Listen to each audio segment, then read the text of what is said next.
तो दोस्तों, अभी आप लोग देख रहे होंगे कि कोरोना का संक्रमण जो है हमारे देश में काफ़ी बढ़ रहा है और तीसरे वेव के द्वारा कोरोना का जो है फैलाव अगर अत्यधिक होता है तो ये आशंका व्यक्त की जा रही है कि 20 जनवरी के आसपास हमारे देश में 5-6 लाख कोरोना के जो है कि केसेस हो सकते हैं। तो ये बहुत चौंकाने वाला आंकड़ा है और इस रफ्तार से अगर कोरोना का संक्रमण का दायरा बढ़ता है तो ये काफ़ी जो है कि परेशानियां हो सकती हैं हमारे देश में। हालांकि अभी हेल्थ सिस्टम की तरफ से जो बातें आ रही है हमारे देश में उसमें कहा जा रहा है कि हमारे यहाँ पर्याप्त सुविधाएं हैं, लेकिन हम लोगों को भी सुरक्षा मानक का इस्तेमाल करना चाहिए और जो कोरोना प्रोटोकॉल का जो नियम है उसको सावधानी से सभी लोगों को फॉलो करना चाहिए। देखिए दोस्तों, हमारे देश में चूँकि जो है कि आपको हॉस्पिटल जो है संरचनात्मक रूप से उतना सिस्टम मजबूत नहीं है और ग्रामीण क्षेत्रों में अगर देखिएगा तो सिस्टम पूरी तरह से धराशायी है। तो ऐसे में कोरोना से अगर संक्रमण से लड़ना है तो काफ़ी सावधानी से इसका जो है कि कोरोना प्रोटोकॉल के नियमों का पालन करना होगा।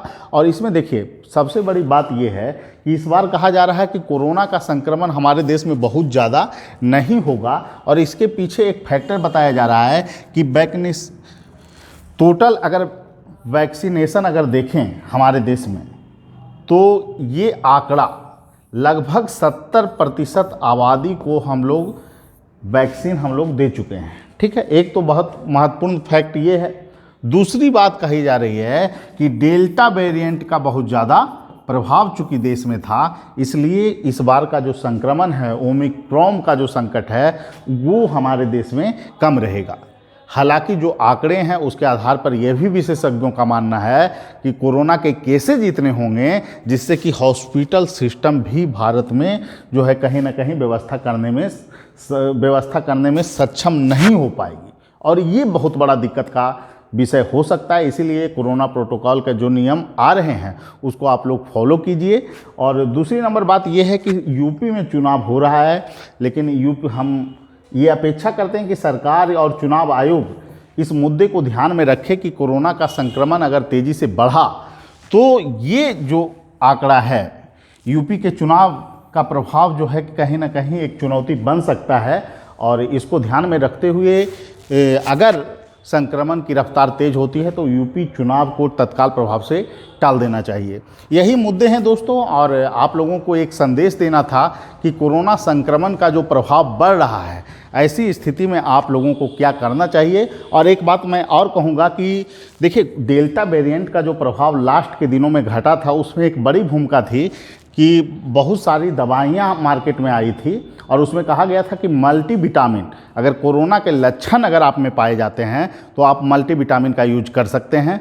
तो ऐसे में किन किन गोलियों को आपको खाना है इसको भी आप लोगों को मैं बता देता हूं कि सबसे पहले अगर आप में कोरोना संबंधित लक्षण है, बुखार आपको आता है, तो आप जो है कि डोलो टैबलेट खा सकते हैं बुखार के लिए। अगर 101 डिग्री से अधिक बुखार है तो डोलो टैबलेट आप खा सकते हैं 650 mg।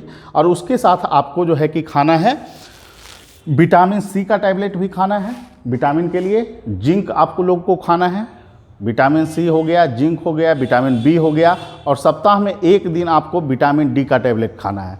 और ये टैबलेट आपको 4 दिन लगातार मल्टीविटामिन वाला, जिंक हो गया, विटामिन सी हो गया, विटामिन बी हो गया, ये सब 4 दिन खाइए। अब विटामिन डी का सप्ताह में 1 गोली खाना है, 2 सप्ताह कम से कम आपको यूज करना है।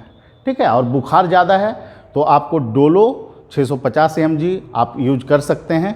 ठीक है, इसके अलावा जो है कि आपको यूज जो करना है वो एक टैबलेट और आप यूज कर सकते हैं। ऐसे आप मेडिकल दुकान में अगर जाइएगा तो आपको अलग से कुछ और भी टैबलेट मिल सकता है, लेकिन ये मल्टीविटामिन आप लोग ज़रूर यूज कीजिएगा।